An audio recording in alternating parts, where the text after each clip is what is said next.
You're listening to Alcoholics Alive, where recovered members of Alcoholics Anonymous share their experience on how they live AA as a way of life. None of our participants get paid or speak for AA. Here are your hosts, Shank and Wayne.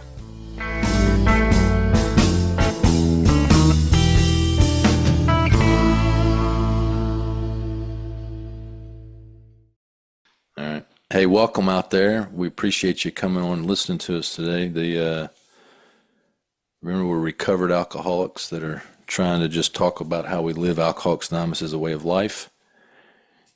Shank, I was excited to see that Sean picked the term cliche carnage.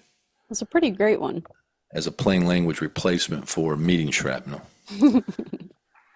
And I've heard quite a bit of cliche carnage this week, but we won't go into that. But if you have additional comments or thoughts on the plain language big book, please continue to send them to us. We will have a kind of a final episode on that next week. No, 2 weeks from now. But I'm excited for our guest today. She goes by the name the Tiny Enforcer. Tiny Enforcer, how are you? I'm doing great. Wayne, how are you? Excellent. Excellent. Tell us a little bit about yourself. She actually has a real name. Her name's Tatiana. Yep. So my name is Tatiana. When I was drinking, they used to call me the Tiny Enforcer. My sobriety date is January 28th, 2009. And I have a home group, which I hear we're going to talk about today. It's the Primary Purpose Group in Durham. Great group. And I'm really happy to be here. Cool. How'd you get to Alcoholics Anonymous? Well, I used to drink, and then I didn't. And here you are. And here I am. Yeah. So I started drinking pretty intentionally when I was 15. I did not have a healthy relationship with alcohol from the get-go. My first time really drinking, I turned into the Tiny Enforcer and tried to fight everybody that I was drinking with and stole the bottle of booze and fought them all off of it for the whole night. Yep, it was a bottle of Everclear, and we were mixing it with Hawaiian Punch, and I decided it was my Everclear, and that's pretty much how the rest of my drinking went. I got my hands on alcohol. I didn't want to share it with anybody else, and I would black out and do things that I regretted, make bad choices, hurt people, the things that we do. And this went on for 6 years. I got to AA when I was 21, so I was one of those young people in the meetings. And I went to my first meeting on December 4th, 2008. And it was basically AA was the last house on the block. Like, if this didn't work, I was going to kill myself. I had reached that point where I was just hoping I wouldn't wake up every day. But I didn't have the courage to actually take action on that. So I came to my first meeting 5 Coronas deep with my dog. Nice. And I walked all the way up and down Franklin Street trying to find the right church. And finally, it was the very last church on the street. I showed up at the Young and Restless group in Chapel Hill, and they welcomed me, which was very surprising because everywhere else that I went, I got kicked out of and asked to leave and not come back. But I showed up at this AA meeting and people were happy to see me. They invited me and my 100-pound German Shepherd down into the basement for the meeting. And I don't really remember a lot of the meeting, but I do remember at the end the love that I felt getting surrounded by these women with phone numbers and pamphlets and invitations to go to other meetings. And that was really different than what I'd experienced before. But I wasn't done drinking. And I eventually went to detox towards the end of that year. I got out of detox, and I had my last drink almost 30 days after that. It was on January 27th, 2009. And it was the same thing that always happened. Like, I drank the whole bottle of wine. I drank more things. I blacked out. I got violent. And so when I woke up on January 28th, 2009, that was the day I decided to kill myself. So I was in my kitchen trying to figure out how I was going to do it. And the phone rang, and it was a woman from my first meeting who had kind of adopted me as her newcomer. And so I'm looking at the phone and I'm looking at the knife and I'm trying to decide which one I'm going to pick. And I picked the phone and I answered it. And she asked me how I was doing, and I said, not great. I want to kill myself. I was actually going to do it until you called me. And so, she came and picked me up and took me to meetings, and I got help, and been sober since then. Man, good story there. Did the dog Yeah, I get was a sober? dramatic drinker. Did the German Shepherd get sober too? His name was Hooch, and he did. You'll be Ah, pleased to nice. hear Nice. that Hooch, With a name like ironically, that, he got should have. sober. That's awesome. Yep, that's my story. All right. Thanks for the intro. Shank, what's our topic today? Our topic today for episode 11 of season 8 is group versus meeting.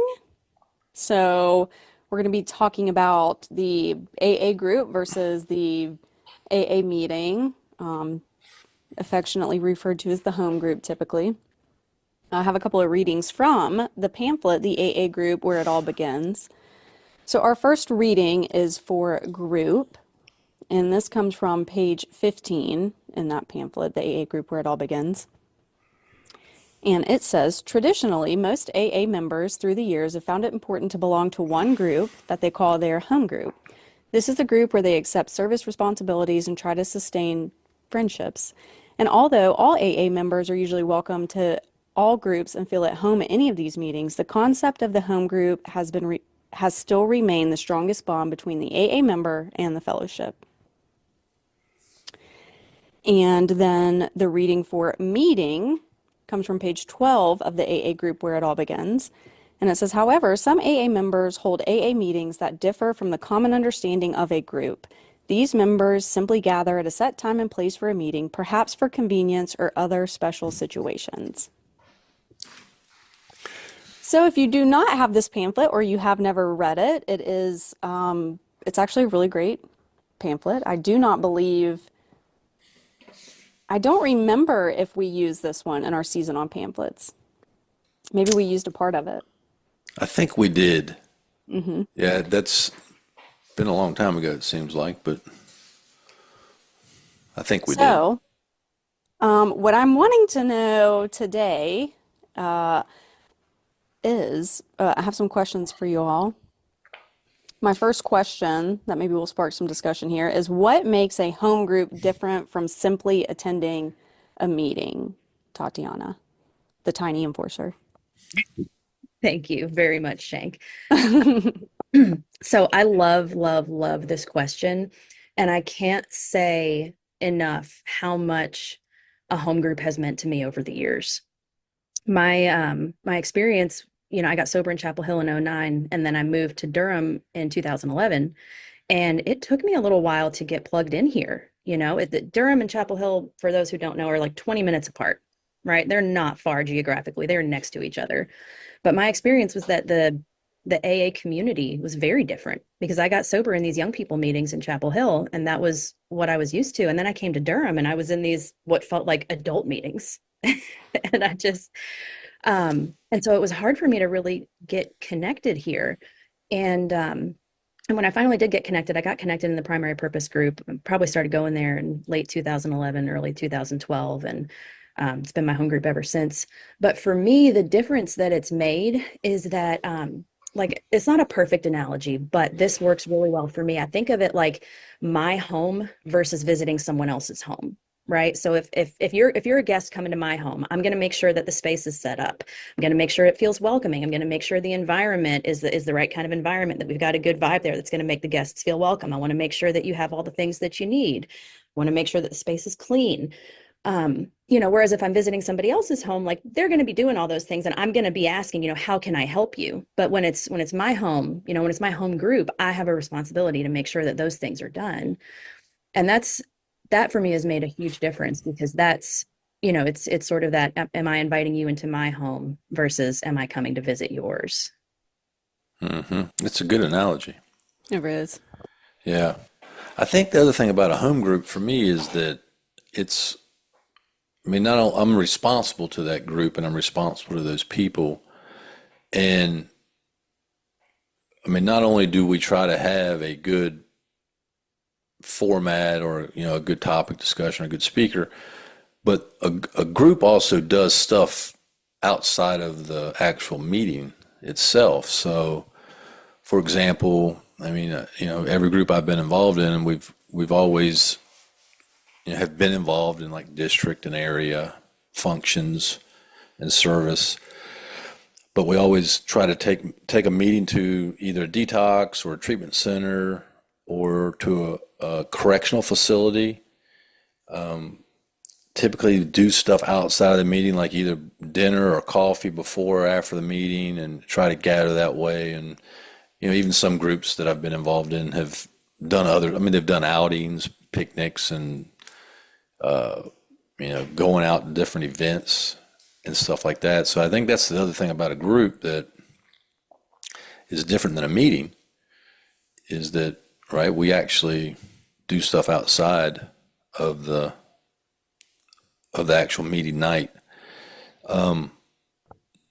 Now, I've attended a lot of meetings.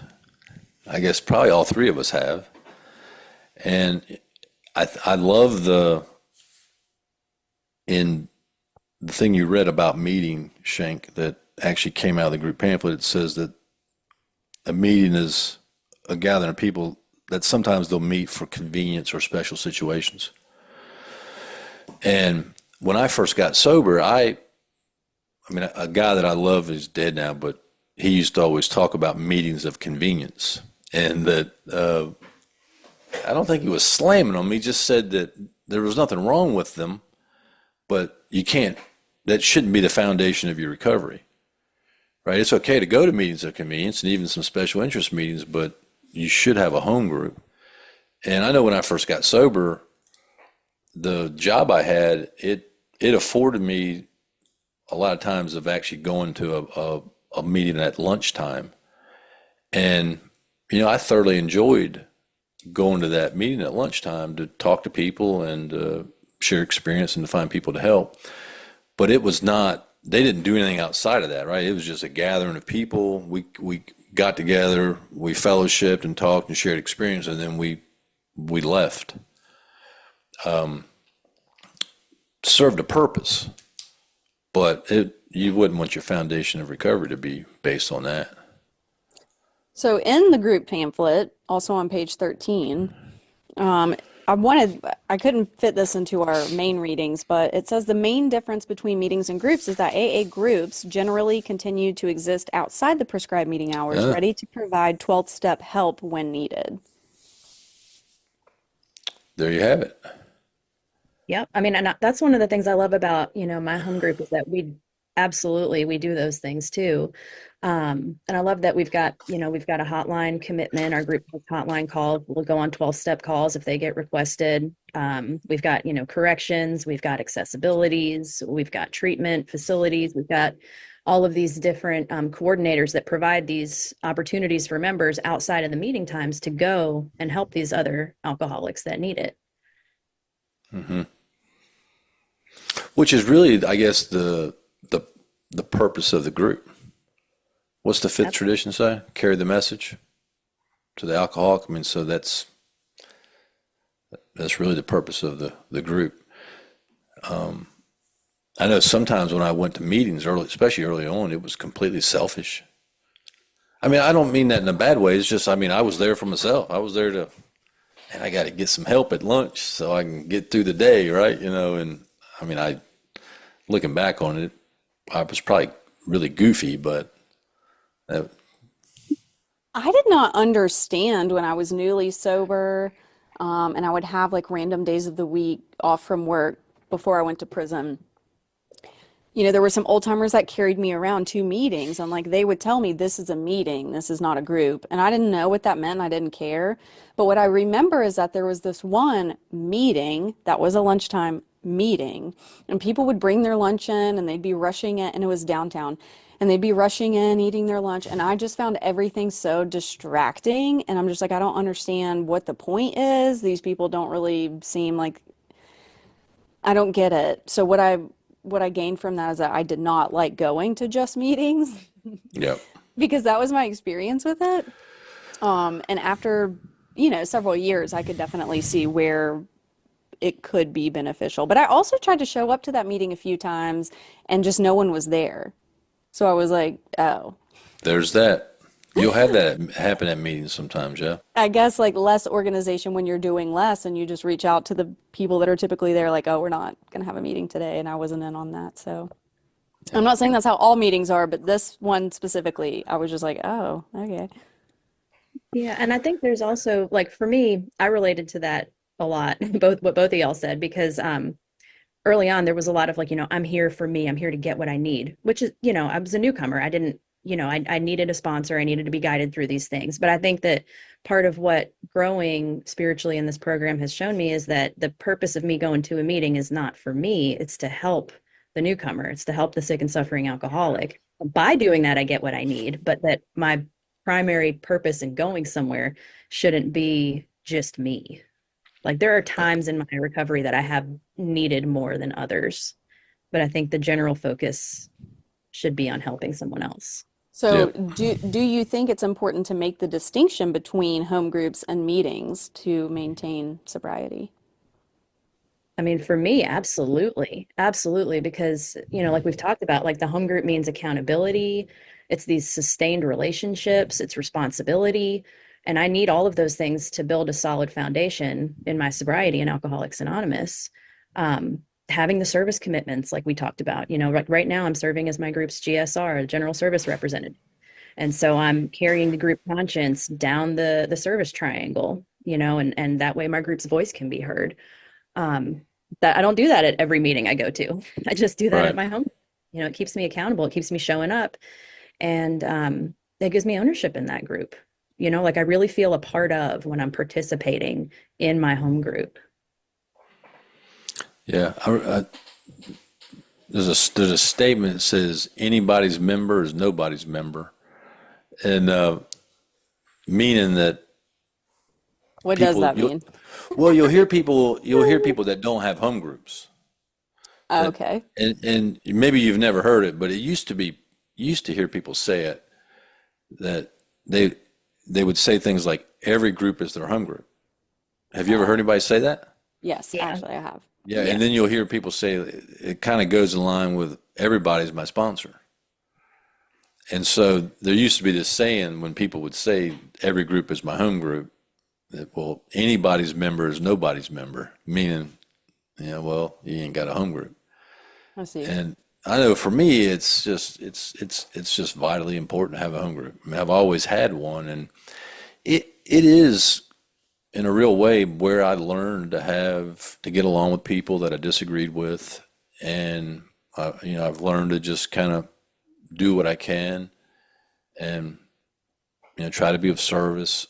And I love the analogy of treating it like your home, Tatiana, or Tiny Enforcer, excuse me, that because that's really a good way to look at it. Is I should treat it as good as I do my home, and I should make it a good place for newcomers to come and for visitors to come to and make them feel welcomed and make sure that things are done.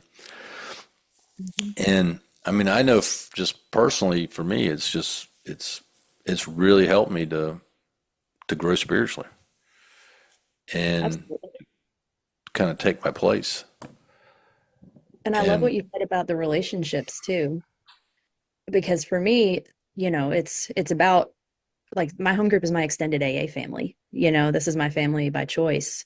And and that my relationships with the home group members go beyond the meeting, like you said, and they and I can, we can disagree about something, but at the end of the day, we're still friends with each other. We're still home group members. We still share that primary purpose together. And learning how to disagree without being disagreeable, yeah, that we don't have to agree on every single thing because we both love Alcoholics Anonymous.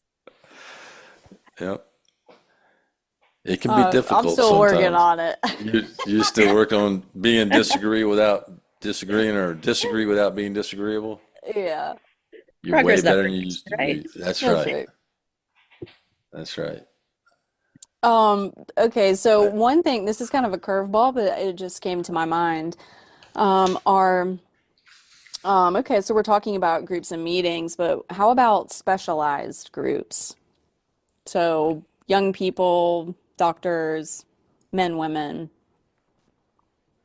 Well, I think the group pamphlet talks about this a little bit too, right? And that it it kind of does.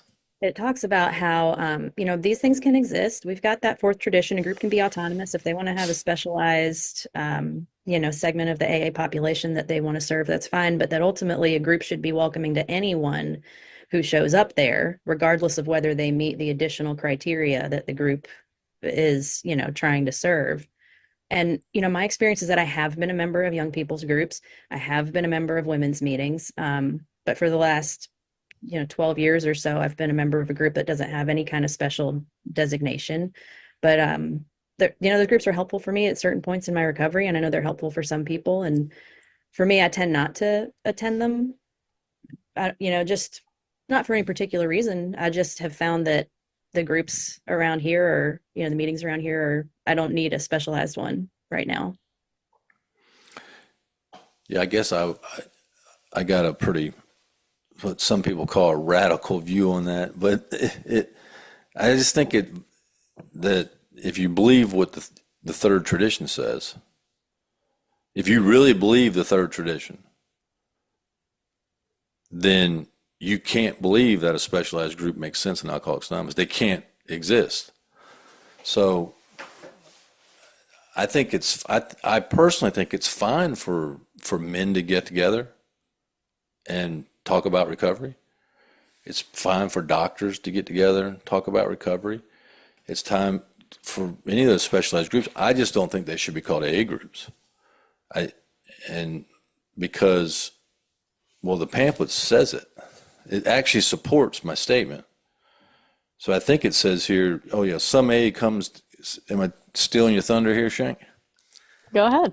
Some AAs come together as specialized AA groups for men, women, young people, doctors, gays, and others. If the members are all alcoholics, and if they open the door to all alcoholics who seek help, regardless of profession, gender, or other distinction, and meet all the other aspects defining an AA group, they may call themselves an AA group. I have actually was not allowed in a women's group one time. Now, I just rolled up in it accidentally. They wouldn't let me in. So I had the opposite experience. I was allowed into a men's meeting. well, of course you were. I mean, let's just get right to it. I mean, I would imagine if the tiny enforcer showed up, they'd let her in too. Well, otherwise I was going to kick him in the shins. So Right. That's right. That's right. Something else is there's a So, group around here, something that I just think is funny. There's a group around here that I would go to and take people to, who thought that they wanted to be in a specialized group, and it was a gay and lesbian group. And what I really liked about their opening reading is they would say all of this, like, hey, anyone can be here, blah, da, da, da, da, like we're open to that's anyone. good. So check, loved that. But then they also said, they were basically like, don't even look at your phone. If you're going to pull your phone out and even look at it, leave the room. And I was like, that is awesome. I love it so much. They're like, put it on silent, not even vibrate. I'm like, oh, it's amazing. But what I found out just recently in the last couple of years are several people from that group thought that like I was a lesbian and that I was just like hiding out. They're like, well, we just thought that you were coming because like you wanted to just see what it was like and dip your toe in. And I was like, I was just coming to an AA meeting. They're like, well, I guess we're doing our job because you felt comfortable coming here no matter what. And I was like, wow, y'all are just, anyway, That's good. hilarious. Yep. So anyway, I think groups should welcome anybody, and I'm sure most of them do. But we help alcoholics, Yeah.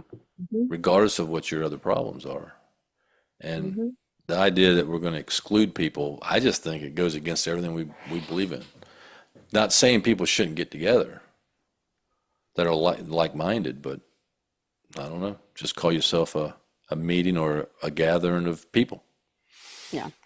And if we're really focused on that primary purpose, all those other things, for me, right, every other label, anda, it doesn't matter. It drops off. I'm here to talk about being That's an right. alcoholic, recovery from alcoholism through the 12 steps of Alcoholics Anonymous, period. All the other stuff, we can talk about that together if we can get coffee and talk about it, if that's something that you want to talk about. But if I'm at an AA meeting, I'm here for recovery from alcoholism through the 12 steps, and that's it. Yep. You just gave us a topic for a future episode. And I and love you're it. Thanks, You're Tiny. oh welcome.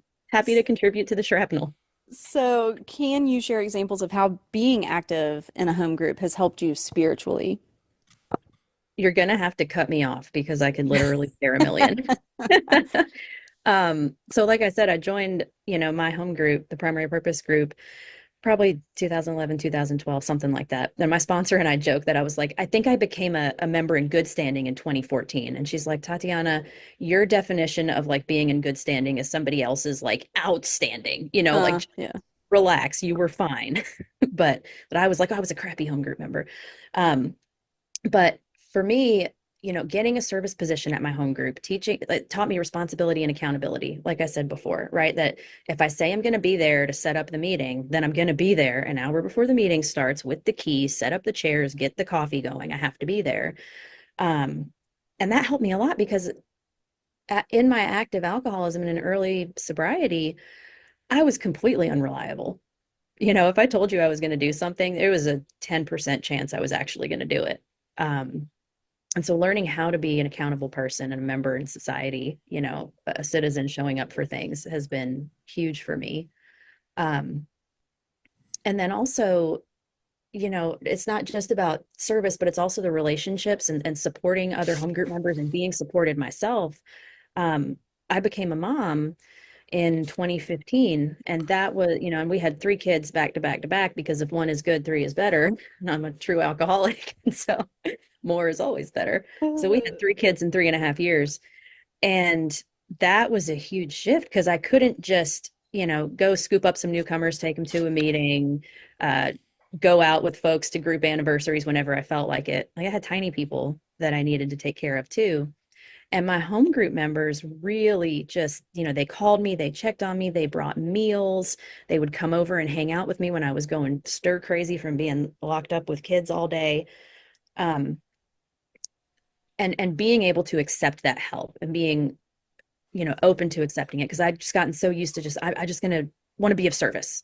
I just want to be of service. Let me try to help somebody. And so being able to accept that from other people and they get that, that positive spiritual growth from doing service for somebody else was huge for me too. And then giving that same thing back to them when they're going through tough times. Yeah.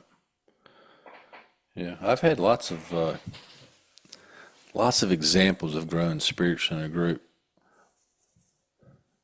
Mostly when I'm wrong, when the vote doesn't go my way. That's a good one. Always, especially when I just know I'm right Hmm.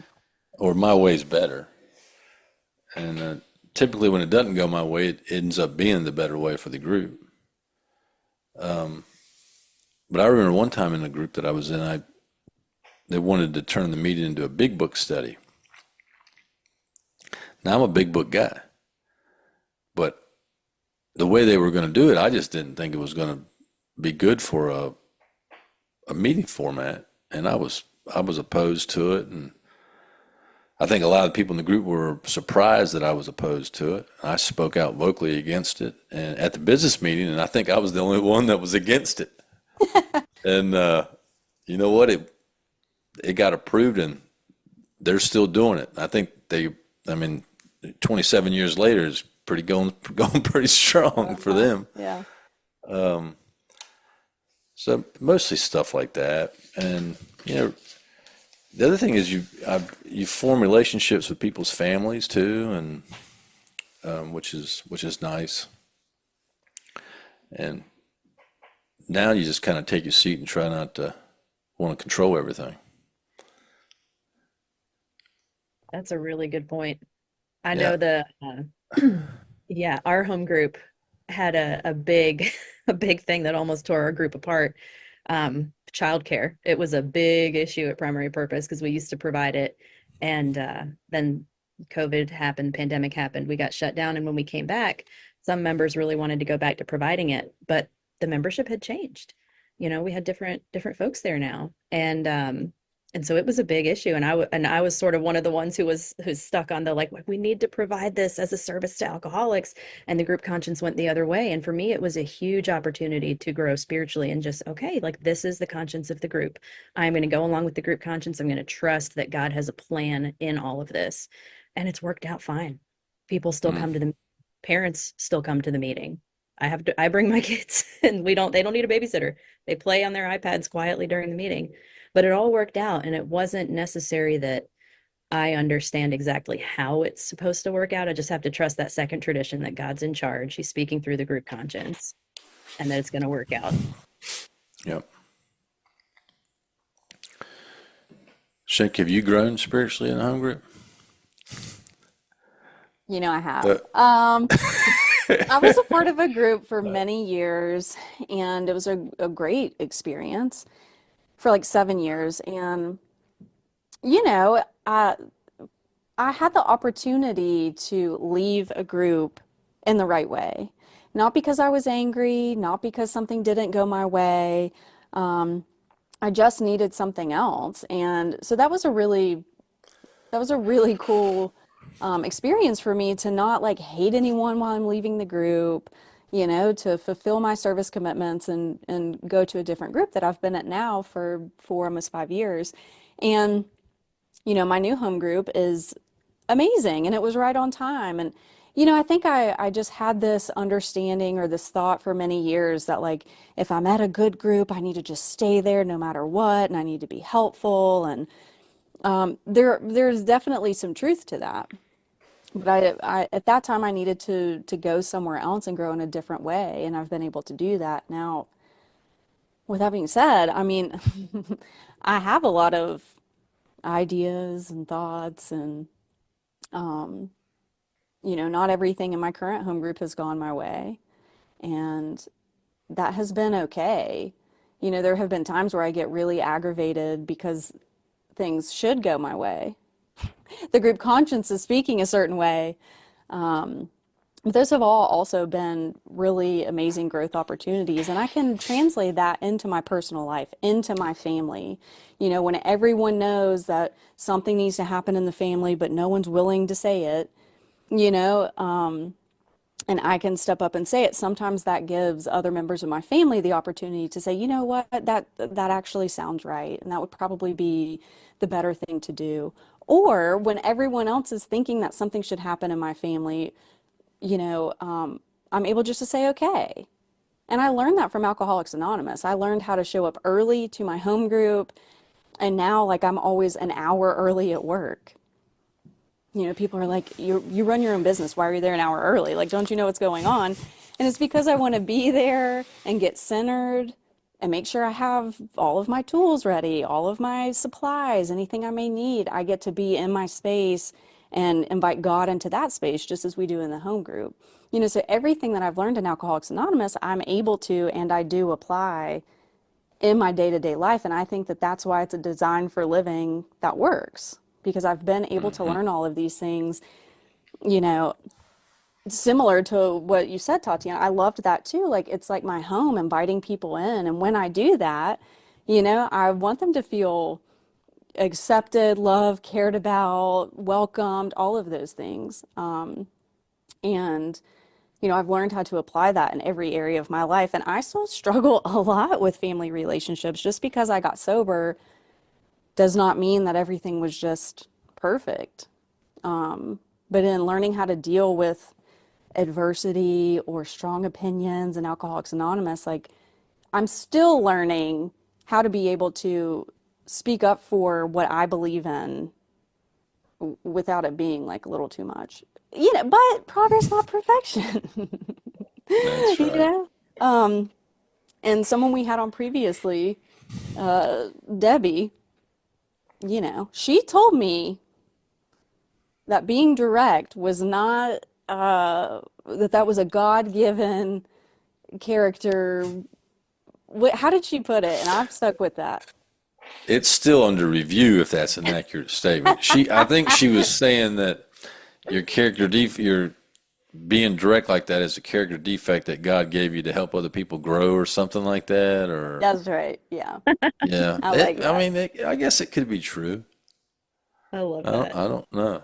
Listen, I'm still rough around the edges, but I love that too because I'm able to make mistakes in Alcoholics Anonymous that I can learn from, and then I don't typically have to make those mistakes like in my family or at work or other places. Yeah. And most people in Alcoholics Anonymous are totally understanding, you clean it up, you move forward, and the ones that aren't, you know, you still clean it up and move forward and treat them as a home group member and as a member of AA. And if they reach out for help, you help them. So, I love that. I love that. And I love what you said reminds me of this kind of visual that I have because I also grew up in Alcoholics Anonymous. I got here when I was 21. You know, I had zero life skills. Like I got fired from fast food restaurants. I didn't know how to Nice. show up and do anything. And for me, like AA is like when I'm bowling, it's like the bumper rails, you know, like those little bumper things, and I can just bowl and it bounces off and it's okay, it's going to hit the pins. And then when I go out in the real world, it's like taking those bumpers down. And I've kind of you guys taught me how to do this thing here in AA, and then I get to go out and I get to be an employee. And I get to participate in my kids' school with the Parent Teacher Association, and I get to be a wife and a mom, and I get to be a friend. Like I get to be all these things, but I learned how to do it in AA because you guys were so gentle and loving and like kind of gently course correcting me. Those little bumpers, you know, kept the ball going the right way. And it's just, yeah, like everything that I am today is because of Alcoholics Anonymous. I learned it all here. That's the spiritual growth that's happened for me. Yeah. Yeah, I was thinking too when you were talking, I mean, I worked for a big corporation for about 24 years, and they would send us off to all these, you know, leadership courses, and I even had this like executive coach one time that followed me around and helped me. It was very helpful, but everything that I actually did there that I was successful at, I learned in my home group.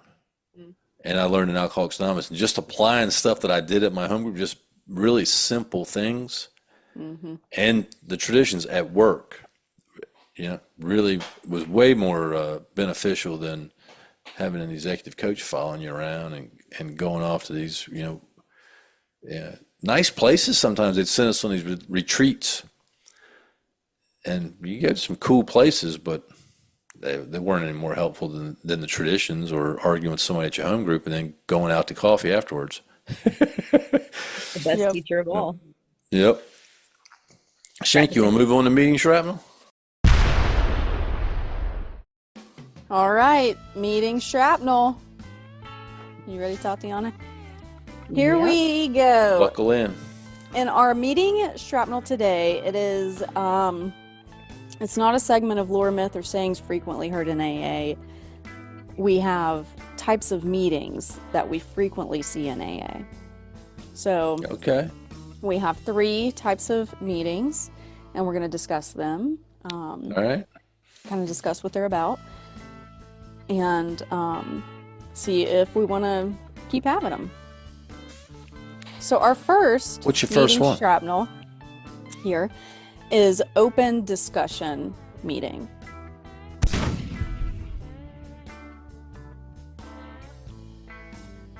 So Well, here's here's the definition I have. Okay, and we can decide if this definition is even. It's from the pamphlet or just the definition? This is just a definition. This is Okay. off of. It may be from this pamphlet. I didn't write down where I Yeah. got this definition, but some of them were from that pamphlet and some were from others.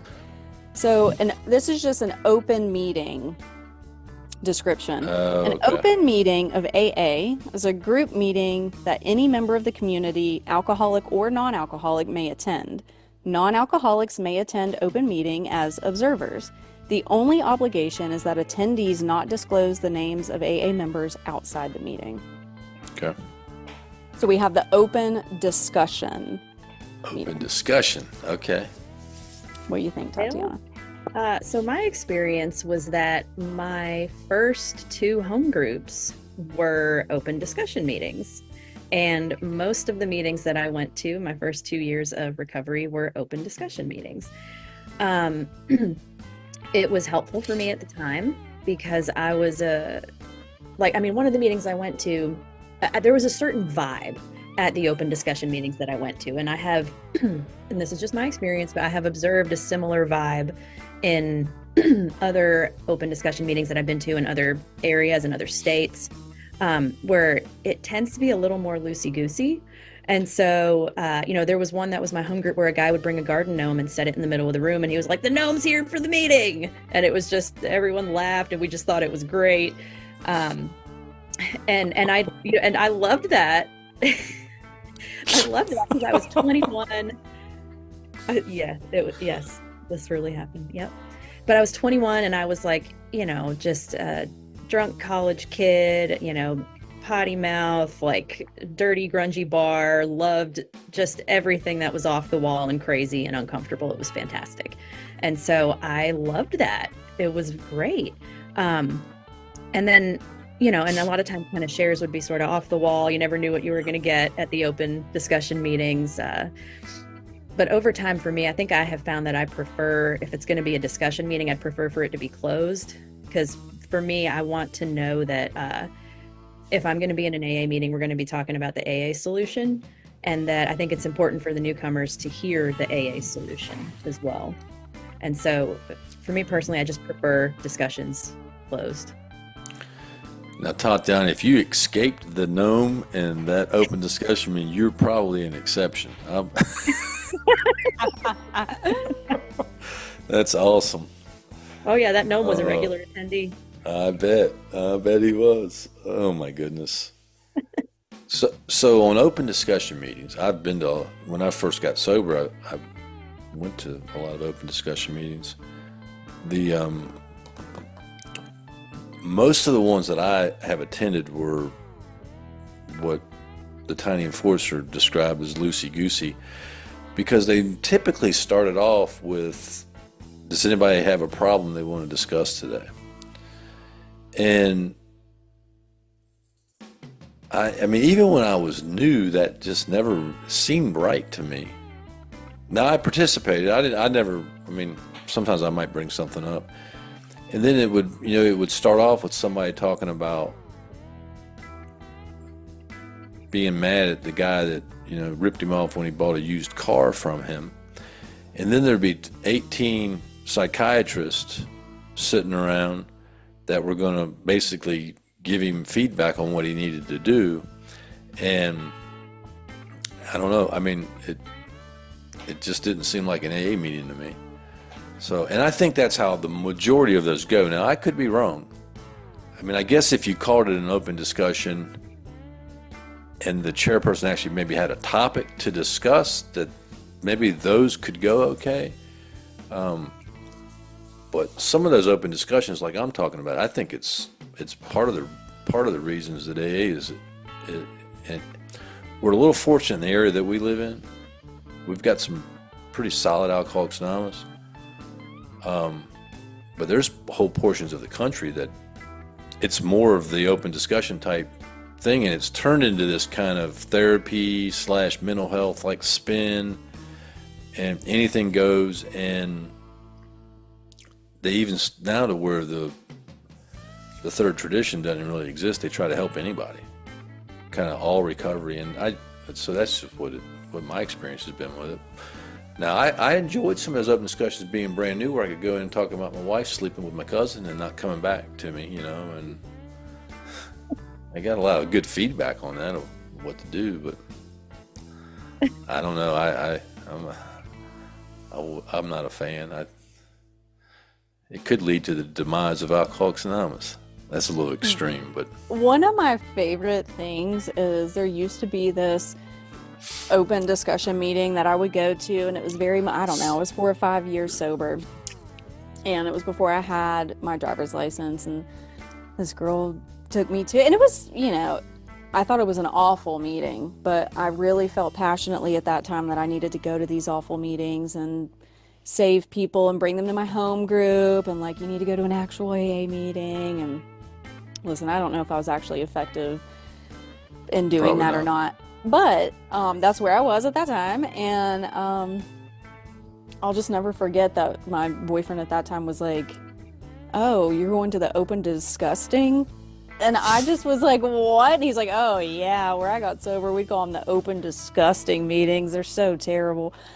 And I've just never forgotten that, because that is kind of how I felt. Like, it was just, they were always so crazy. Now, being sober a little while, it is fun now to go with people of my home group, go and visit other meetings, other groups, and just to see how wild it is. Like just to go, maybe try to talk to some newcomers, not with the thought like I did back then of like, oh, I need to save all these people, but just see exactly how wild it is. But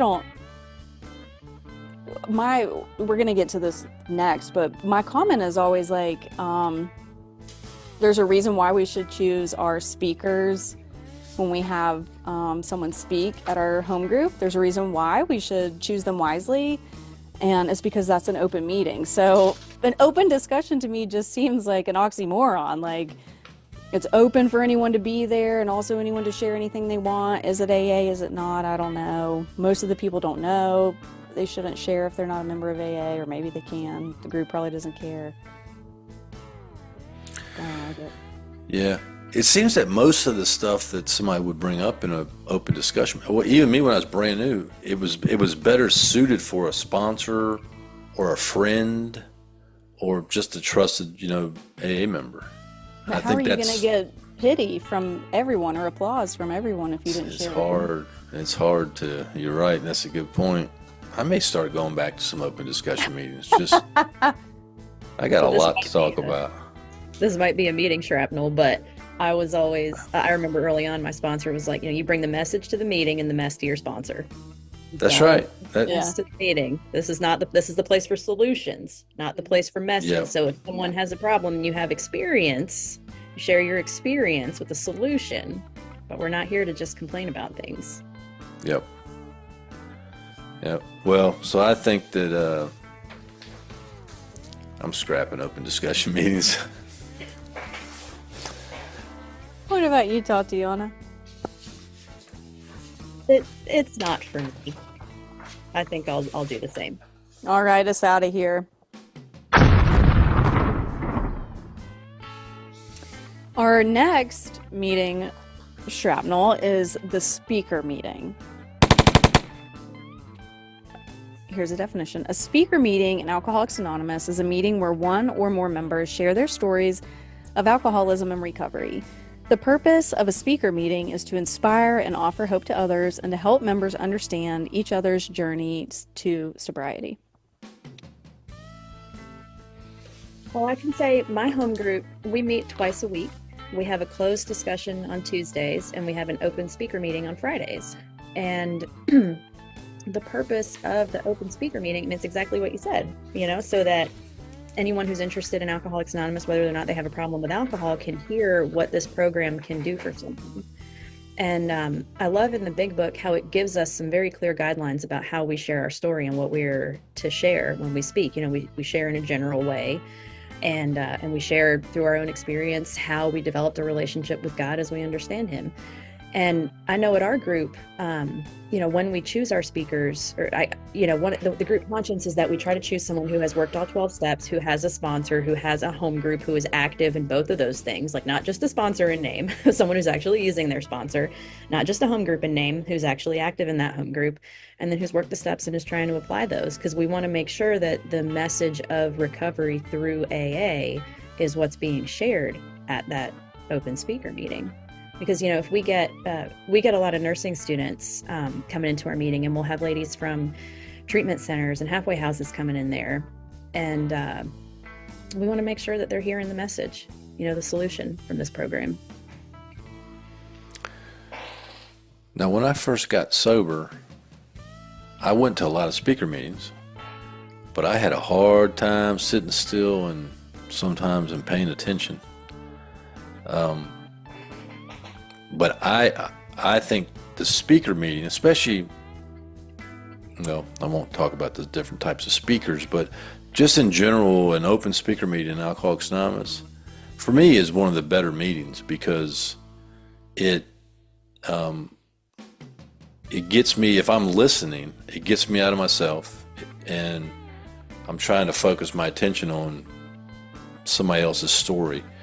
And a lot of times it's where I identify, and I get inspiration, and may even get some ideas on of my own experience of what I can do with things. And so I think it's one of the better forms of an AA meeting personally. And I mean, it's kind of like the book has the stories in the back. Now, the Plain Language Big Book does not have stories in the back, by the way. So just for the record, so it's incomplete. And it says in the beginning of the book that we have those back there for people to identify, and we hope that you're going to be able to find one that you can identify with.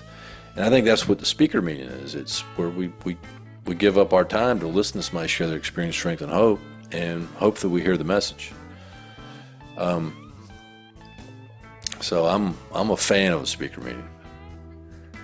Now, sometimes I don't like all the speakers, but I've never been to one where somebody didn't identify with the speaker, I don't think. So that's the good thing.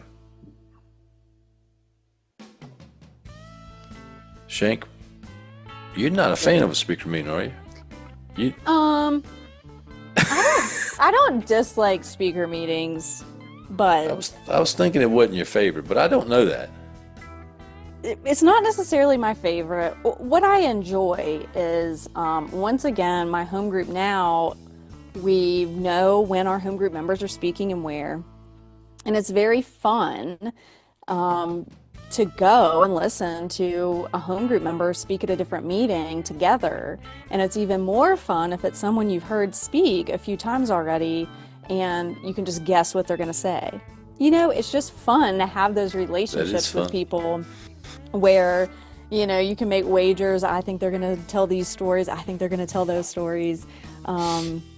It's very fun to know people in that way and to know how they came to a relationship with God. I think that it is very interesting. I did not have the privilege to go to speaker meetings in my first, year of sobriety, really, while I was incarcerated. We didn't have speaker meetings. So I think that it was all big book all the time, work the steps, try to help others. So I do think that kind of formed my opinion where I'm now. Once again, my gripe is just, I think that we should choose our speakers wisely because most speaker meetings are open meetings and members of our community should be there. And my home group now does a lot of CPCPI work. We go and talk to parole offices and hospitals, and we want to invite those people to come to our open speaker meeting to see what Alcoholics Anonymous is about.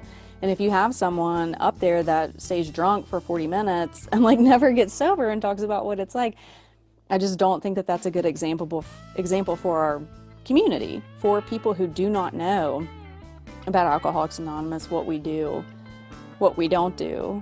So I think that's probably my gripe about it, and there was a time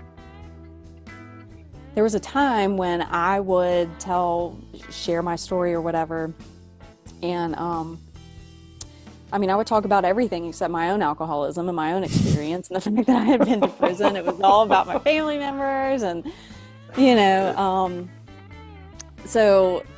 I think I heard one of those. I know you did. I've contacted those people. A long time ago. They've deleted the files. But, once I made a lot of amends, that all went away. And I did have people who said to me, hey, I know about your mom's alleged alcoholism. I don't know anything about you. I don't know how you came to a relationship with God. And so I was able to give it thought. Even still, there was a period of time, maybe 5-6 years ago, that someone that I'm close to was like, hey, you don't ever mention that these people and these crimes that you committed are okay today. People are wondering that. You should probably mention that. There are certain things that I've been able to take feedback on to be able to really relay that message that I didn't know.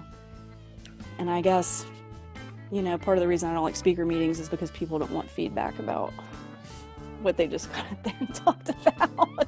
I have some feedback to give. But listen, I don't always give it, okay? Yeah. Well, you bring up a good point, too, though, that we do get a lot of non-AAs that come to our speaker meeting. And so it's important to be careful with what kind of words you use and not be too profane. Well, and to have a Tatiana's message of point, recovery and it's in a general way. right. Someone's Yep. husband or wife may be there that's not an alcoholic, and if you're just Don't talking give a about how fifth you step. cheated on your wife 200 times with prostitutes, I mean, they may be like, AA is not the place for you. Not good. Yep. I love that Yeah. our big book, I think it's in one of the forewords, or it might be in the preface, but it says there's sort of these three levels of identification when we share our story. You know, the first level of identification is like, you know, yes, I did those things. You know, my external stuff was the same. And then the next level above that is that, yes, I've felt that way. I've thought those same things. My mind was the same way, right? But then the most important level of identification is that we give hope to that newcomer that yes, this program can work for me too. And so I always try to like remind the ladies that I work with and just keep that in mind when I'm sharing my story, that like ultimately I'm here to give hope, whether it's to the newcomer or the family member or someone in the community, that this program does work. Like people like me can be redeemed and be a member of society that's productive and not destructive. Yep. So y'all want to keep them? Keep the speaker meeting? I'm keeping them. My home group has one. I'm not going against the group conference. I'm keeping the speaker meeting. I'm keeping the speaker meeting. All right. All right. Hey, that might be the first thing we've kept in years. No, not true. I'm glad I could All be right. it. Tatiana, So- you've been a positive made a positive impression on us. That's right. Yay. Positive influence. Positive influence. There you go. All right. So our last meeting shrapnel is the newcomer meeting.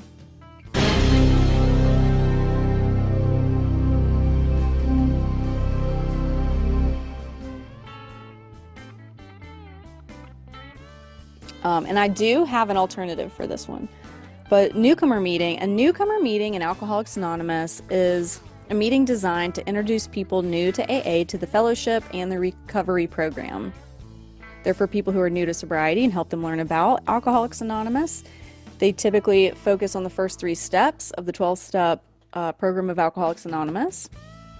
They may be discussion-based, or they may focus on a specific topic. And newcomers can ask questions and learn from the experience of more experienced members. So my home group, actually, I was part of a subcommittee for my home group that was putting together a breakout meeting that was going to be a newcomers meeting. And this was years ago. This was probably back in 2016, 2017, something like that. And so we were looking at, okay, well, what would be the most effective format for this? What readings would we want to have? How would we want to facilitate discussion with these things? And ultimately the group decided that, all of our meetings were newcomer meetings, in the sense that newcomers are welcome there. They can listen, they can learn. And that if newcomers have questions, we're going to talk to them after the meeting, that the meeting doesn't just happen during the meeting. There's that time before the meeting, there's that time after the meeting. That's when we're going to be answering a lot of questions. That's when we're really going to be sharing more deeply and responding to the problems that they're having and talking through some solutions with them. And so ultimately we decided not to move forward with that. But for me, I did attend breakout sessions. So when I got sober, there were groups that would have like a breakout meeting for newcomers, and I did attend those, and it was helpful for me getting that information. But I think it can be a little risky, because sometimes it can, kind of like what Jerry was talking about with the open discussion, it can kind of turn into this group therapy thing where newcomers are, complaining about their boyfriend or their roommates, or so I think it's important to keep the focus on the program of recovery as it's laid out, that we've worked, that we're here to present, and not kind of dive into the messes. Yeah. Well, we've got a beginners meeting at our home group. Well, I think, It let me interrupt you. I think there's a difference in a newcomer meeting and a beginners meeting. What's the Or difference? maybe there's not a difference, and I just don't like the term newcomer meeting. Oh no, I'm with you on that. I don't like the term. Isn't ours called a beginners meeting? Yes. Or do they call it newcomer? The interesting thing about the term newcomer is it's actually in the big book. It is. But I prefer beginners meeting. And I don't know, we instituted it, a couple years after the group started, so we didn't start out with that. We started out with a different meeting. We added the beginners meeting. I guess you could argue that it just turns into like really a step meeting on 1, 2, and 3. But I think there's some validity to having it. It certainly on the meeting directory and online, it helps get some people to your meeting that probably otherwise wouldn't come because they see it on there, and then you have a chance to talk to them. But I think if it's done right, meaning that the chairperson keeps the topic simple and tries to keep it on early sobriety and how you can apply the steps and Alcoholics Anonymous in your early sobriety, I think there's probably good reason to have it. So I don't know. It seems that it might make people feel a little more comfortable knowing that they're coming to a beginners meeting than going to a different style of a meeting. I don't know. I mean, My first home group had the breakout groups, and it wasn't necessarily, the topic was the same for the breakout groups. However, everyone counted off, and groups of people would just not ignore the number that they counted off and just go in whatever room or stay in the room they wanted to. And so that ended up with a group of new people, of beginners, in a room just talking about whatever they wanted to. So I did not prefer that. And it was a very large group at one time, so I don't know if that was necessary or not, but I didn't prefer it. And when you would chair kind of the breakout rooms, it could just like be such a nightmare and hard to get back on track, even if you were trying really hard. So, and sometimes those meetings were really great, but I think a dedicated beginners meeting, I just didn't know what that meant, newcomer, or home group, or any of these terms when I first arrived at Alcoholics Anonymous. Luckily for me, I was in treatment, a woman called someone else, and they just took me there and said, here's what's happening. But I thought that I was not going to like a beginners meeting. My home group has one every Tuesday now. And I was like, this is going to be so redundant. I'm going to hate it. But we recently, even before we changed locations closer into town, that meeting, the Tuesday night meeting, the beginners meeting, would have more people at it than the Thursday meeting. Yeah. And we moved closer into town, and there will be over 100 people there. So I think it's a really good opportunity to treat my home group as my home and invite people and let them know about Alcoholics Anonymous. It's an opportunity to learn people's names, to find people to help. And I really do enjoy that. So, yeah. I feel like I love what you said. And it reminds me that, in our big book, it says that we meet frequently so that newcomers can find the fellowship they seek. And so really it's, what is that newcomer looking for that, lines up with what we can provide for them? And I love what you said, Jerry, about it kind of would get people into a meeting that might otherwise not attend that meeting. Yes. Right. And they have an opportunity to hear the message, and we have that opportunity to do the service that we desperately need to do so that we can stay sober. So if it's meeting that need, I'll keep it. what do you think? All right. I'm going to keep it. Yep. All right. Shank. Well, I'm going to keep it. Whoa. We're breaking new ground here. Breaking new ground. We just needed the tiny enforcer to come on. That's right. Have that For some positive new rules. influence on us there. Tatiana, we appreciate you coming on and sharing with us today. Thank you so much for having me. This has been a privilege and an honor, and thank you so much. Yep, we appreciate your experience. If you're out there, don't forget to send us some of your thoughts on the PLBB. In the meantime, we would recommend, if you don't have a home group, consider getting one. And I think all three of us would confirm that we found, in our home group, we found freedom. Freedom. Thanks for listening.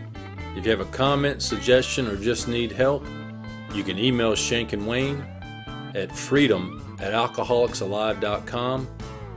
Remember, we're recovered members of Alcoholics Anonymous, but we do not speak for Alcoholics Anonymous, nor do we get paid. Join us next week for another great episode.